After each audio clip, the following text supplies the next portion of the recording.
Jones should be higher. I think that Marcus Peters potentially should be higher. But I get, there's other corners that's better than him. Like Marshawn Lattimore should be higher than Marcus Peters, honestly. Agreed. Yeah, I think Lattimore is awesome. Right. Great player. DeForest Buckner, I think, should be higher as well. But again, linemen don't like Chris Jones should definitely be high. Chris Jones should be in the top 20. He's a top 20 player in this league. That's not even a question. All right. Let's move on to the next. Here we go. The top 50. Top 50, baby. All right. I'm not too mad at this list. This next 10 right here. You got Leonard, Cooper, Zadarius Smith, Tre'Davious Smith. Tre'Davious White. They got his name wrong here. Why did they change his name? Yeah, it should be Tre'Davious White. Tre'Davious should be higher. I thought Tre'Davious, besides Gilmore, I thought Tre'Davious was the best corner in the league last year. Yeah, second best corner in the league. And he got snubbed on Madden as well. I don't know if you saw that. Yeah, he's like an 89. Yeah. 89 in Madden for one of the top corners in the league. Yeah, Gilmore was a 99. He's an 89. 10 points of difference between the Madden race. That's another episode. Like, the Madden race was fucking atrocious. Yeah, they were really bad. Gronkowski sits out for a year. He comes back. He's the best tight end or second best tight end in the game. Yeah. No, is he the best? He's a 95. He's way up there. I think is Kelsey the best? Might have been higher. Yeah, but like they were a mess. Yeah, they really were a mess. That shit is stupid. Mark Ingram 44, JJ Watt. No, JJ Watt should not be on this list. No. JJ Watt shouldn't be on this list at all. His brother's better right now. TJ Watt. Where's TJ Watt? Yes, exactly. And Garoppolo, I don't understand. This section here is just all kinds of screwed up. I mean, I'm a Dak fan. I like Dak Prescott a lot. I don't know that he's top 50. Jimmy Garoppolo, certainly not. Again, players voting. Jimmy Garoppolo up there. I don't know, again, if this is popularity contest. I know Mark Ingram is incredibly popular. There's no big trust way you can convince me that Mark Ingram is up there. I know you're a Ravens guy. No, I agree. Mark Ingram for Mark Ingram. And people look at me like I'm crazy when I say this. Mark Ingram, as good as he was for us last year, I like, damn, I can't even think of his name right now. My man, Gus Edwards. Okay. I thought he was a better runner of the football than Mark Ingram was last year. I can see that. I mean, Mark Ingram's got a lot of wear on those tires, man. He's been around a while. He had 15 touchdowns. He had over 1,000 yards rushing. And he had a really good season for us. Like, I appreciate the season that he had for us. But 44 might be a little bit too high. Actually, no, 44 is pretty good for him. For Mark Ingram, come on. It might be all right. No way. It might be okay. That's just... It might be okay. That's just hometown bias right there. That's sad. That's sad. That level of bias is sad. Mark Ingram shouldn't be this high. I agree. He should not be higher than Ronnie Stanley. He shouldn't be higher than a lot of those names that we already mentioned. He had a good season, but no, he shouldn't be higher than that. All right. So Clowney shouldn't be 41 either. Yeah, I'm interested to see. I mean, he did take over that Seattle. That Seattle defense got immediately better when he joined them. But the fact that he's a free agent right now as well, right? He didn't sign on anywhere, did he? I'm pretty sure Clowney's still a free agent, right? Yes, he is. So it's like some of these guys, the top 41 player in the NFL, is still a free agent. Like that's weird, right? I mean, Clowney's never been one of those players for me. Like he always get these hypes. He always get like, oh yeah, he's a difference maker, and he definitely changes the defense. And I'm like, okay. And you go look at his numbers, and I like remember watching games that Clowney participated in. He just never stood out for me. Like, the only play that I remember of him doing last year was fucking taking out Carson Wentz in the playoffs. Yeah. Like, you know what I'm saying? Like, when we played him, he wasn't there, it seemed like. He might not have played, actually. Like, legit, so he might literally not have been there. He legit might not have played. But still, it's just, I don't know. He don't really, like, 41. Like, come on. Yeah, no, I think that's high, but like he wasn't better than Myles Garrett. He wasn't better than Preston Smith. He wasn't better than a lot of these players. No, Myles Garrett's 100% coming off of that suspension and all that stuff. If he was around, I mean, Myles Garrett might be a top 10 player in the NFL, right? For real, right? But okay, all right. So we're moving past the top 50. Got 40 and down now, 40 to 31 here. I feel like I should be reading these names. Should I be reading these names? You don't have to. I'm going to read the next 10 here. If that's okay. All right, we can start reading from here because these are now we're getting into some real premier players. Yeah. All right, so we got Danielle Hunter, defensive end Vikings, Tyrann Mathieu, Chris Godwin, Jalen Ramsey, Nick Chubb, Minka Fitzpatrick, Joey Bosa, Aaron Jones, Shaq Barrett, and then Saquon Barkley. You're good with that top 40. You're like Casey Kasem with that thing. On here, baby. That was nice. Thank you. I saw you pressed up against the mic. You read the names, top 40. Mm-hmm. It's good stuff, man. Uh-huh. You got a future in this. I messed up a little bit on the name, but, That's okay. We kept going. Number one that sticks out for me, Saquon Barkley at 31. No. I'm sorry. I love Saquon Barkley. He's probably my favorite running back in the league right now. but he did not have a good season last year. Like, and he was hurt. Injuries definitely played a factor into it.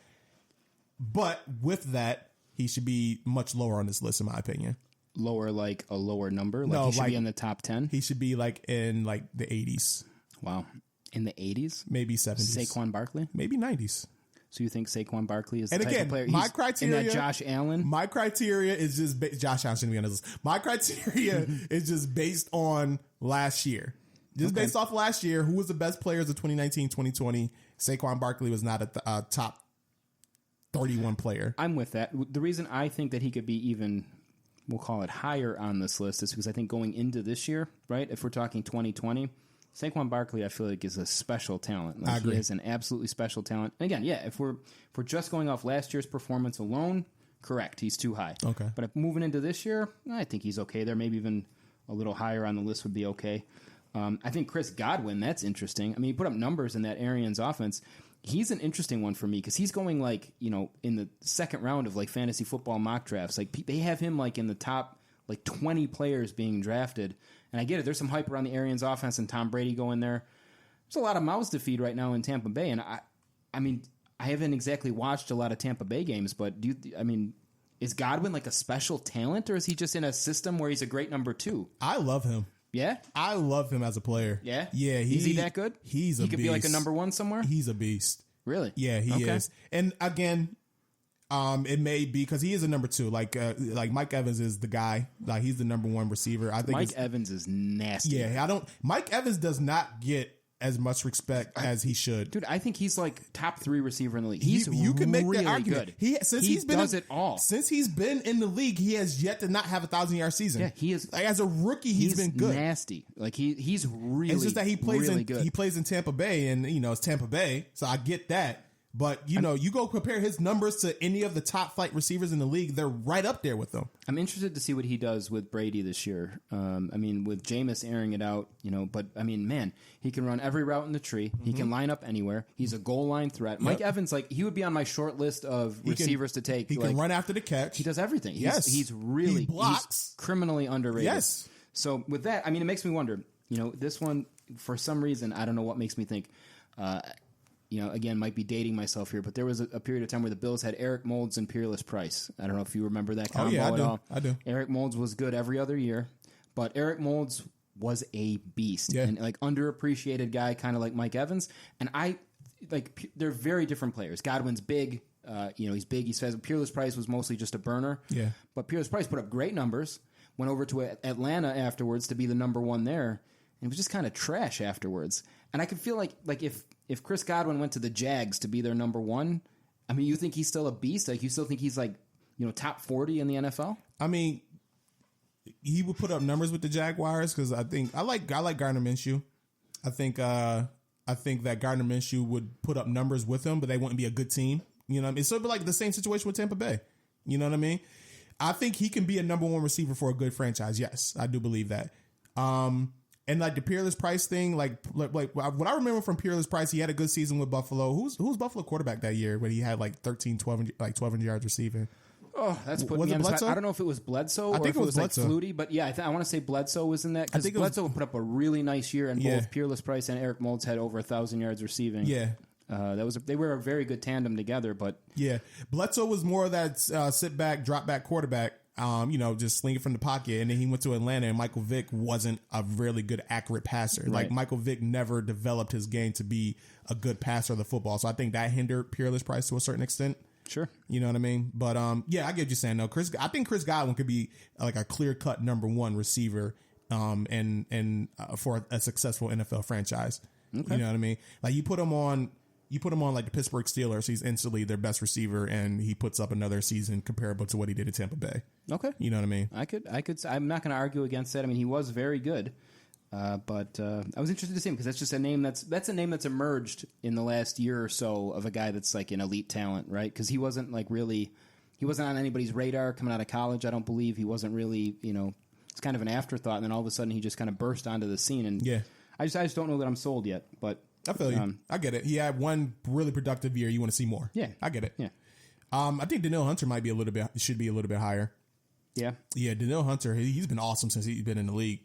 I mean, as I'm looking up and down the names, I agree with that. I mean, he's been awesome. I mean, there might be a couple of guys that I push down a little bit to move him into place. But I mean, now looking through the rest of this list now, as we move on into the 30s. Yeah, let's do 30 to 21. Yeah, I mean, I agree with Hunter, maybe higher up, like towards into the 30s. But I mean, beyond this, I mean, we are looking now when we get to the top 30, we are looking at some. I mean, from this point forward, I think they get the list pretty good. I mean, the list of players up at the top here they're all elite. So. Okay, so we got Mike Evans, Quentin Nelson, Richard Sherman, Jamal Adams, Von Miller, T.J. Watt, Ezekiel Elliott, Cameron Jordan, Tyreek Hill, and then Dalvin Cook. I have 2 issues on this list.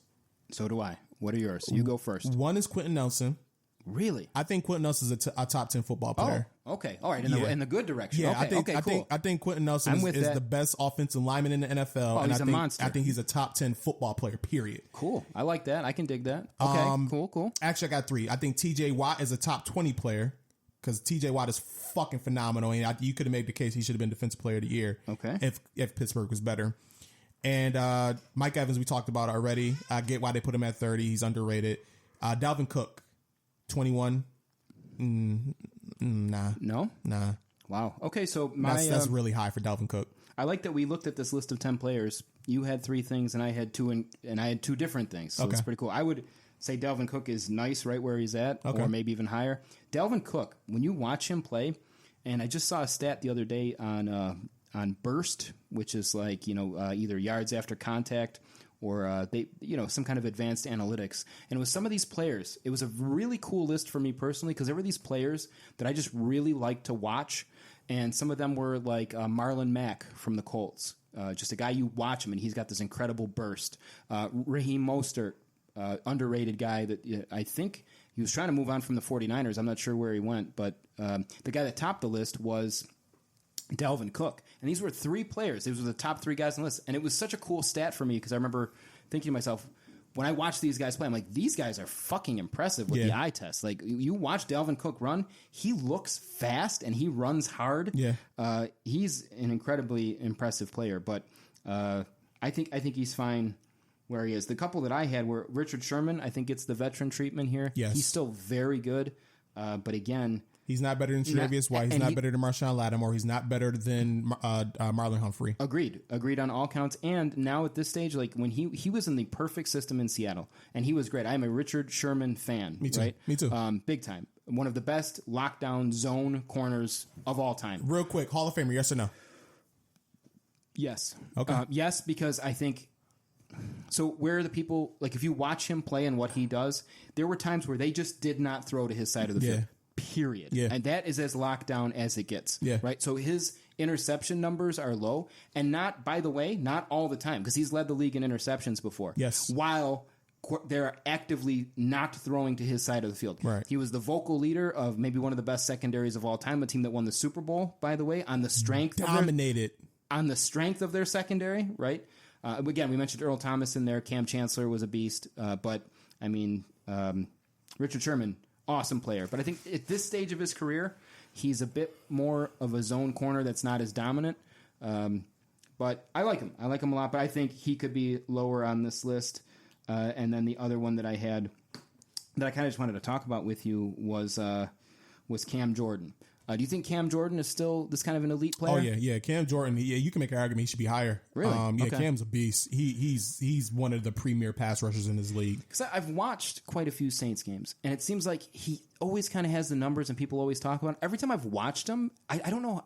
It just seems like it's technique with him because he's not particularly fast. He's not like overpowering people. He's just kind of consistently solid, and I don't know how to place him, right? So it's like sometimes like when you talk about a list like this, you want to think like freak athleticism, like you see Tyreek Hill.